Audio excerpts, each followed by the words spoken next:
எந்த கொம்பனும் குறை சொல்ல முடியாத அளவிற்கு ஆட்சி நடத்தி கொண்டிருக்கிறார். முக ஸ்டாலின் இது வரைக்கும் ஒன்றும் செஞ்சதில்லை. வெள்ள நிவாரணம் கொடுக்கல, எங்களுக்கெல்லாம் 1000 ரூபாய் வரல, எதுவுமே செய்யல. எனக்கு கவர்மெண்ட்ல 3 லட்சம் ரூபாய் இடம் வந்திருக்கு.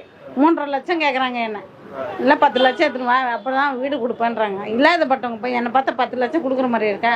இந்த மாதிரி பேப்பர் போட்டு கூலி வேலை பார்க்குறேன், என்னால் வாடகை கட்ட முடியல. அவர் வந்தால் நல்லா செய்வார் அப்படின்னு ஒரு நம்பிக்கை. நாங்களாம் சந்தோஷமா இல்லைப்பா, யாரோ இருக்கலாம், நாங்களாம் சந்தோஷம் கிடையாது. 1000 ரூபாய் எங்களுக்கு எதுவும் வரல, வெள்ள நிவாரணம் வரல.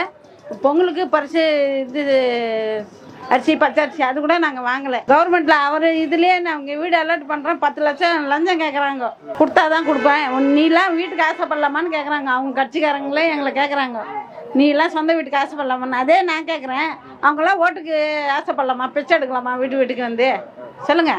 இல்லாதப்பட்டவங்க இருக்கப்பட்டவங்க இருக்காங்கல்ல, கூலி வேலை செய்கிறவங்கிட்ட 10 லட்சம் எப்படி வரும்? அதுதான் நான் ஈஸி கட்சிக்காரங்களே என்ன கேட்குறாங்க, அந்த கேள்வி கேட்குறாங்க. வந்து ஆயிடுச்சு 2 வருஷம் ஆகுது, இன்னும் அந்த லெட்டருக்கு என்ன பதில் தெரியல. வருமான சர்டிஃபிகேட் கேள்வி 3.5 லட்சம் ரெடி பண்ணி எடுத்துன்னு வாங்குறாங்க. நான் பேப்பர் போட்டு சம்பாதிக்கிறேன், 300 ரூபாய் கொடுக்குறாங்க ஒரு நாளைக்கு. நான் எப்படி தம்பி 3.5 லட்சம் ரெடி பண்ணுவேன்? நீங்களே சொல்லுங்க. டிஎம்கே இனிமேல் இருக்கவே கூடாது. இந்த கட்சி ஒழிய வேண்டிய கட்சி. திருப்பி இவங்களே வந்து அப்போ கருணாநிதி அவர் பார்த்தாச்சு, அதுக்கப்புறமா அவருடைய பையன் இப்போ உதயநிதி ஸ்டாலின் அடுத்தாப்புல ரெடி பண்ணுறாங்க.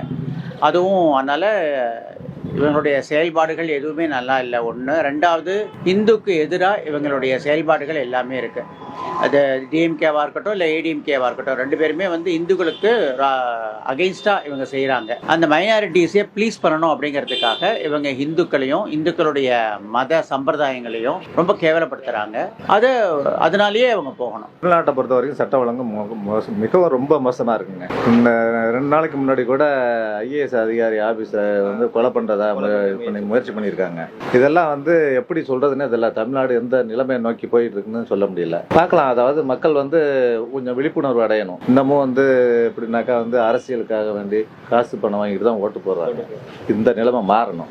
மாறினா நல்லா இருக்கும். மக்கள் வர்ற எலெக்ஷன்ல நல்லவங்களை பார்த்து தேர்ந்தெடுத்து ஆட்சியில் அமர வைக்கணுங்கிறது என்னுடைய கருத்துங்க. ஆனா தமிழகம் ரொம்ப ரொம்ப மோசமா போயிடுச்சு. இப்ப கற்பழி ஆமா, எங்க பார்த்தாலும் கொலை கிடையாது. அவங்க வேணா சொல்லாங்க, ஏங்க ஒரு போலீஸ் அதிகாரிக்கே இது கிடையாது, பாதுகாப்பு கிடையாது. அவங்களே வந்து மேலதிகாரிகிட்ட போய் கம்ப்ளைண்ட் பண்ண சூழ்நிலை உருவாகி இருக்கு.